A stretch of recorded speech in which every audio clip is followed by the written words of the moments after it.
lanskem razpisu prijeli kar 2 projekta in smo bili na tem seveda presenečeni.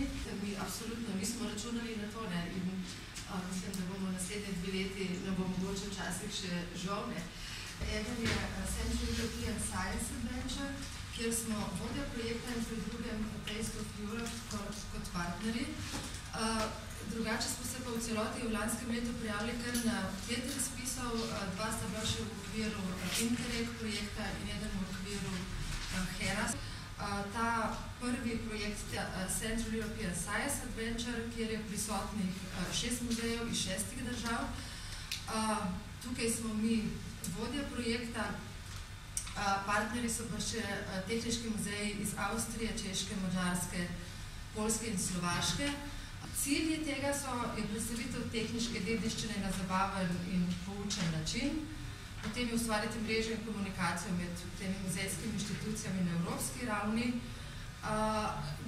Glavna stvar bo tukaj spletni portal z bazo podatkov in interaktivna igra, ki jo bomo pripravili pri nas, potem bo pa potovala na vseh teh 6 lokacij. Gre za združenje srednjeevropskih tehniških muzejev, kjer so se že mogoče pred 20 leti odločili, da bi pripravili nek leksikon vseh znanstvenikov z področja tehnike iz teh držav. S temi srednjeevropskimi muzeji se zelo dobro poznamo, ker sodelujemo mogoče že 3. generacija v muzejih. Žal so nam tik pred zdajci odpadli 3 partnerji, tako da je mogoče projekt sedaj malo okrnjen, ampak je bil kljub temu sprejet. Pri izboru partnerjev je zelo pomembno, da jih poznaš odprej, da mogoče predvidiš določene stvari. Včasih je mogoče, da imaš že v štartu imaš koga več, ker je vedno varianta, da nekdo odpade.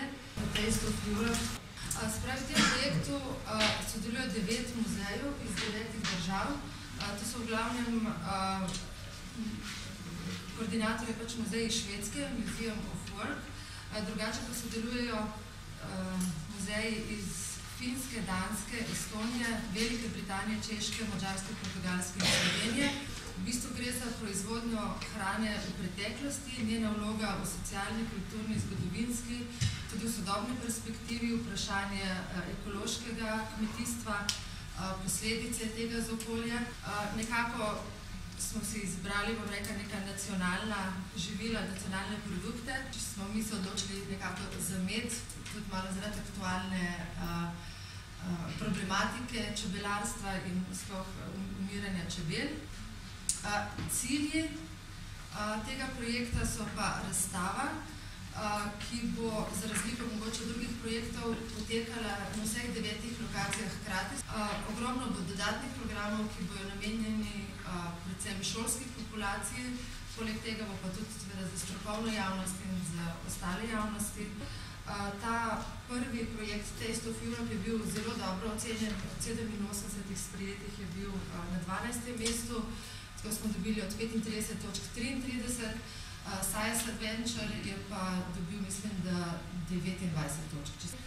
Eden izmed, bom rekla, mogoče očitkov je bilo, da imajo partnerji premalo medsebojnih izkušenj, se pravi, da niso še sodelovali pri projektih.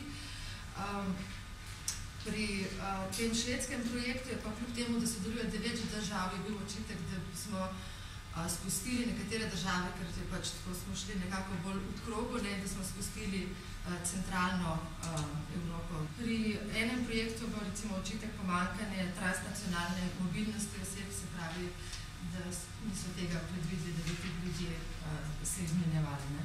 Upoštevati treba res inovativnost, da si mogoče drugačna od drugih. Zdaj ogromno teh projektov, ki so sprejeti, imajo svoje spletne strani, tako da se mogoče splača jih malo pogledati. Ti mogoče misliš, da je res nekaj inovativnega, pa so že 3 prej uporabili in lahko zaradi tega izpadeš. Potem, da se upošteva interdisciplinarnost, tukaj različne stroke prisotne, evropska dodatna vrednost in upravnost projekta, v bistvu ne samo tisti 2 leti, ko projekt poteka, ampak tudi potem naprej.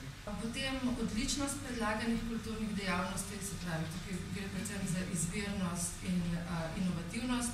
Recimo pri tem švedskem projektu so poudarili, da je izvirna ideja da ni potujoče razstave, tako kot je ponovadi, ampak da bo razstava potekala na vseh 9 lokacijah hkrati in tudi načrtujemo otvoritev na isti dan. Potem je zelo pomemben segment tudi obveščanje in promocija. Recimo tukaj je bil ta naš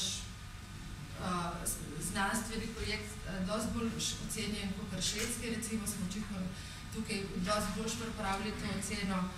Pri tem švedskem projektu so pa tudi Švedi uspeli dobiti denar, da smo se mi pred prijavo, se pravi že spomladi 2008, dobili na skupnem sestanku, kjer smo res imeli tak brainstorming, pripravili smo strategijo vsebine, recimo.